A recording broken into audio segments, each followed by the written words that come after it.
ભાગવત ભગવાનની થોડો રસપાન કર્યું. ભવિષ્યમાં જ્યારે ક્યારે કંઈ ભાગવતજી કેવું કંઈક આયોજન થાય તો આખા ભાગવતનું આપણે પાન કરીએ તો ખ્યાલ આવે આ આખું ભાગવત રસમય છે. એ ગલિત ફલ છે. સત્સંગને વિરામ તરફ લઈ જાઉં. આ બધાને ખૂબ ખૂબ મારા આશીર્વાદ છે, પહેલેથી લઈને છેલ્લે સુધી બેસેલા વૈષ્ણવને, કે સદાય ગોપીજનોનો ભાવ તમારા હૃદયમાં રહે. ગોપીની ગાથા તો ગાઓ, પણ તમે ગોપી બનીને ઠાકોરજીને સન્મુખ જાઓ. ઠાકોરજી ખૂબ રાજી થશે અને પ્રભુ પ્રસન્ન થયા છે કે આવા વાતાવરણમાં 5-5 દિવસ આપણે સત્સંગ કરી શકીએ. આ ઠાકોરજી કૃપા થઈ તો શું છે? નહીં તો ઘણી જગ્યાએ સંભવ પણ ન થાય. પણ આ કૃપા જ, પ્રભુ તો કૃપા જ કરતા જાય. તો આપણે એને વિપરીત, પ્રભુ કરે તો ભલી કરે. પ્રભુ તો સારું જ કરે છે. જીવ આપણે જીવ બુદ્ધિથી વિચારીએ એટલે આપણને એમ લાગે, બાકી તો પ્રભુ તો કૃપા જ છે. આપણે ભગવત નામ લઈ પ્રભુના કેન્દ્ર રૂપે સત્સંગને રાખી આપણે આટલા કલાકો બેસી શક્યા, એ પણ કૃપા વગર સત્સંગમાં આવી શકાતું. આ ઠાકોરની કૃપા જ છે આ પરિવાર ઉપર, જે આયોજન કરી શક્યા. અને પહેલી વાર આ વિસ્તારમાં વલ્લભપુર નામ છે ગોપી ગીતનું રસપાનનું આયોજન થયું અને આટલી મોટી સંખ્યામાં આપ લોકો આવ્યા. તો ભવિષ્યમાં મને લાગે છે કે જો હવે આયોજન થશે તો કદાચ આના કરતા ડબલ વૈષ્ણવ માટેનું મેદાન રાખવું પડશે. હવે આ નાની જગ્યા પડે હવે એવું લાગે છે. પણ પ્રભુ જ્યારે જ્યારે કૃપા કરશે, સિતારોं को आंखों में महफूज रखना, बहुत देर तक रात ही रात होगी, मुसाफिर हैं हम भी, मुसाफिर हो तुम भी, फिर किसी मोड़ पर मुलाकात. ફરી ક્યારેક ઠાકોરજી એવી કઈ સંયોગ કરશે તો ફરી સત્સંગ માટે એકત્રિત થઈશું અને ભગવત નામને કેન્દ્રમાં રાખીને ભેગા થઈશું. મળીએ તો ઘણી વાર છે, પણ આ રીતે મળીએ. જો મહેફિલની ત્યારે જ સાચી શરૂઆત થઈ હશે. સાહિત્યકારે બહુ સુંદર વાત કરી. મહેફિલની ત્યારે જ સાચી શરૂઆત થઈ હશે જ્યાં મારા ગયા પછી મારી વાત થઈ હશે. હું જાઉં અને પછી એ ચર્ચા ચાલતી રહે ત્યારે કહેવામાં આવે કે સાચી મહેફિલ તો હવે આપણે છીએ અને વાત કરીએ છીએ તો સારું છે, પણ ગયા પછી પણ ઘરેઓમાં સત્સંગ મંડળોમાં એ ચર્ચા ચાલતી રહે કે આપણે આવું સત્સંગમાં સાંભળ્યું અને કેમ આપણે આપણા જીવનમાં સ્વીકાર્યું. તો આજે ઘણા જીવોએ બ્રહ્મ સંબંધ પણ લીધા, ઠાકોરજી પણ પુષ્ટાવ્યા વૈષ્ણવે. તો ભવિષ્યમાં પણ વ્રજધામ માટે હું આપ તમને આમંત્રિત કરું છું. દર એકાદશીએ ત્યાં અમારા બધાના વચનામૃત થાય છે. અમારા પિતૃચરણ અમે ત્રણેય ભાઈઓના દર એકાદશી વચનામૃત, ઘણા મણિનગરથી ત્યાં આવે પણ છે. તો 15 દિવસે એકવાર વ્રજધામ આવશો, ખૂબ આનંદ થશે, સત્સંગ મળશે, દર્શન મળશે.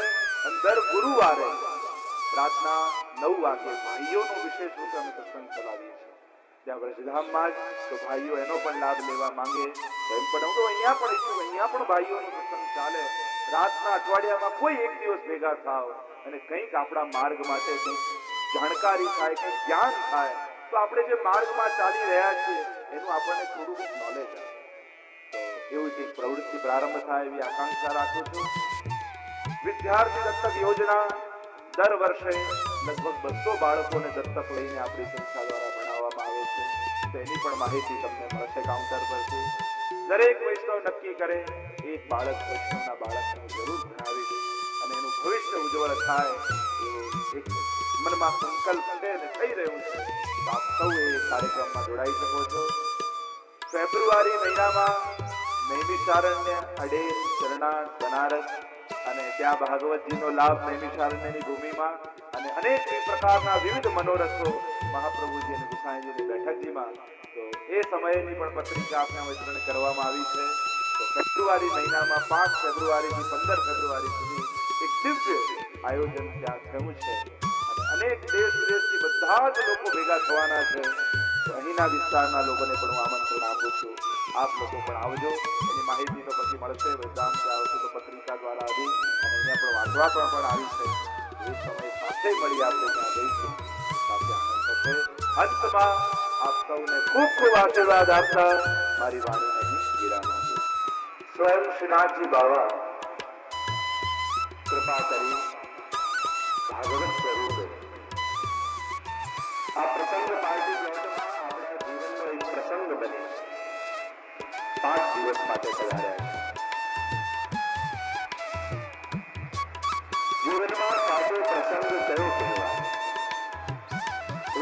સાહિત્યમાં પણ જો તમે વાંચન કરતા હો તો 3 જન્મની વાર્તા હોય તો પ્રસંગ તો ત્યાંથી જ શરૂ થાય જ્યાં જીવને મહાપ્રભુજી મળવાના.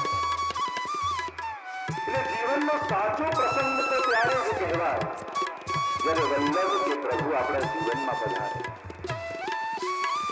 એટલે 5 દિવસ માટે માઇકની થોડી તકલીફ છે એટલે કદાચ થોડી વ્યવસ્થા અનુકૂળ થાય કારણ કે હજી અવાજ બરાબર સંભળાતો નથી. પણ જે પણ સાધન મળે સત્સંગ તો એના માટે આપણે માઇક હમણાં ખોલાયા જયારે ભાગવત લખાયું ત્યારે થોડી માઇક હતા તો લોકો આવડતા હતા. શ્રીનાથજી બાબા પધાર્યા છે. નાથ દ્વારા દર્શન કરવા જાઓ ત્યાં કોઈ તમને આ રીતે બેસવા દે શ્રીનાથજીની સન્મુખ? ત્યાં તો ઝાપટ વાગે તડાતડી ચલો ચલો ચલો ચલો ચલો. ત્યાં તો 2 મિનિટ કલાક દર્શન કરવા માટે લાઈનમાં ઉભા હોઈએ અને 2 મિનિટ સન્મુખ આવીએ એમ થાય શ્રીનાથજી બાબાના દર્શન થાય ત્યાં તો ઝાપટ વાગે તડાતડીને આગળ કાઢી દેવા. અને એને પુષ્ટિ માર્ગી હવેલીમાં કોઈ બહુ શાંતિથી તમને દર્શન કરવા ન દે. કારણ પુષ્ટિ પુરુષોત્તમ છે. તમે બહુ ધારી ધારીને શ્રીનાથજી બાબાને જુઓ ને તો એટલા ભક્તાધીન છે કે તમારી પાછળ પાછળ ચાલવા લાગે. અને તમારી પાછળ પાછળ ચાલવા લાગે તો આટલા હજારો લોકો કરવા આવ્યા હોય એ બધા દર્શનથી વંચિત રહી જાય. એટલે પુષ્ટિ માર્ગી હવેલીમાં કોઈ શાંતિથી તમને દર્શન કરવા જ નથી. તમે નજરથી નજર મેળવા જ નથી. કારણ કે તો શ્યામ લગ્યો સંગ ડોલે રે માઈ, શ્યામ લગ્યો સંગ ડોલે.